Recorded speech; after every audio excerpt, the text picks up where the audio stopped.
So I'm going to keep this video short because I want to react to the new budget presentation, but subscribe to this channel so you know when more videos are coming. I'm still planning them and I have a lot of information to share, so keep tuned. So last night the new budget was announced, and it's the same budget that failed 2 weeks ago.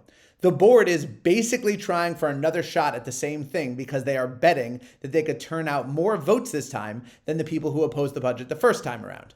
So first, if you voted against the budget a couple weeks ago, you have to show up on June 20th. Otherwise, that effort you made to get to the polls on May 16th was meaningless. If you did not vote a couple weeks ago, you definitely need to show up this time. You need to make your voice heard, and we have to be louder than before because they clearly didn't hear us the first time.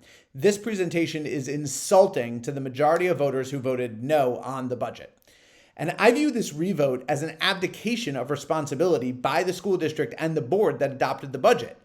They are not willing to make tough decisions that the community is demanding they make as costs keep rising and enrollment keeps dropping. So they view this budget as a win-win situation. Either the budget passes and they get the spending they want, or it fails and they claim that it's not their fault when there are cuts. There have been many suggestions made to the board about where to save money and how to present a budget that does not have any increase to the tax levy, but those suggestions were ignored.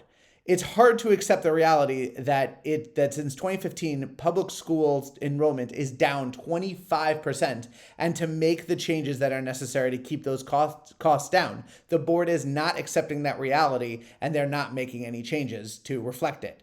But honestly, this isn't about the budget, it's about the board itself. We had a Democratic election. More people came out to the polls than they had in many years and said no to more and more spending. Putting out the same budget is a slap in the face to all those voters and to anyone in the community that believes in the democratic process.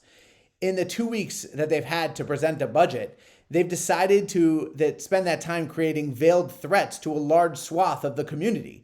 The school district wields enormous power on the education of every K through 12 student that lives in West Hempstead.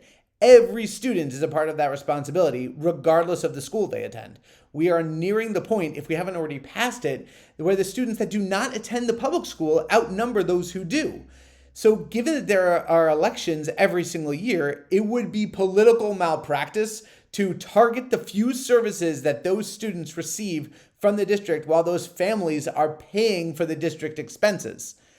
This is a mission to keep West Hempstead affordable for the upcoming years.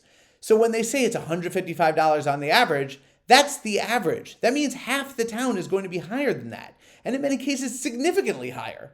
So keep that in mind, because the next video, I'm going to make a tutorial on how to look at your property taxes, specifically school taxes, every single year. So I'm trying to keep it short. Thank you so much for listening. I'll see you at the polls on June 20th.